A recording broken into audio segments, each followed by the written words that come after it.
Uy, kanina po gumanda-ganda ang panahon na sumikat na ang haring araw.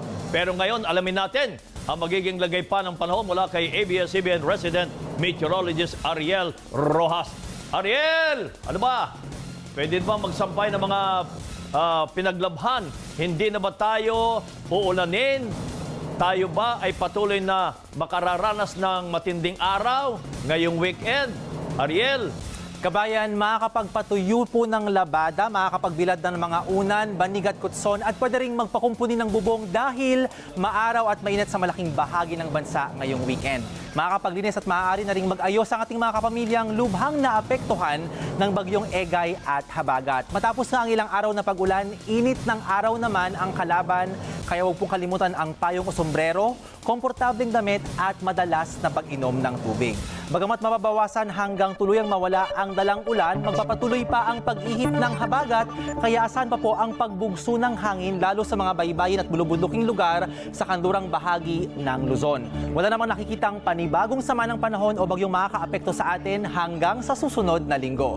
Sa rainfall forecast ng The Weather Company para ngayong weekend, maaraw, mainit at napakababa ng tsansa ng ulan sa buong Kabisayaan, Sabado at Linggo. Sa Mindanao naman, Sabado ng tanghali, posible ang mga pag-ulan sa ilang lugar sa Davao Region at Sorsogon. Uulan din sa ilang lugar sa Zamboanga Peninsula, Northern Mindanao at maging sa Agusan bandang hapon at gabi. At hanggang Linggo ng madaling araw, may ulan pa sa Davao at Sorsogon. Linggo ng hapon, uulan ulit dito sa may bahagi po ng Davao Region, pero pagsapit ng gabi ay mababawasan na ito.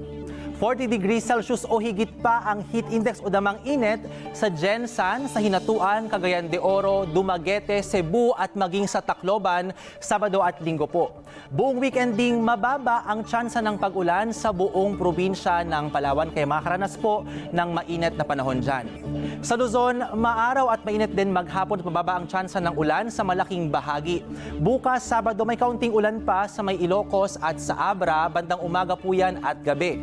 Sa Linggo, posible ring may mahinang ulan pa bandang tanghali at hapon sa ilang lugar sa Ilocos Region, Western Cordillera at maging sa Central Luzon na mawawala rin pagsapit ng gabi. Napakainit po sa maraming lugar sa Luzon, sa may Bicol Region, maraming lugar ang makakaranas ng lagpas 40 degrees Celsius na damang init bukas, 41 degrees naman sa Tarlac City at sa Tuguegarao papalo po ng 43 degrees Celsius ang damang init, aakyat pa yan sa 44 degrees Celsius pagsapit ng Linggo at 42 degrees naman dyan sa Tarlac City. Ito naman po sa Metro Manila, Sabado at Linggo, magiging maaraw mula umaga hanggang pagkapananghalian at may bahagyang tsansa ng thunderstorms sa hapon, kaya dapat handa pa rin po ang inyong mga payong. Yan po ang update sa lagay ng panahon. Ako po si Ariel Rojas. Happy weekend at ingat kapamilya.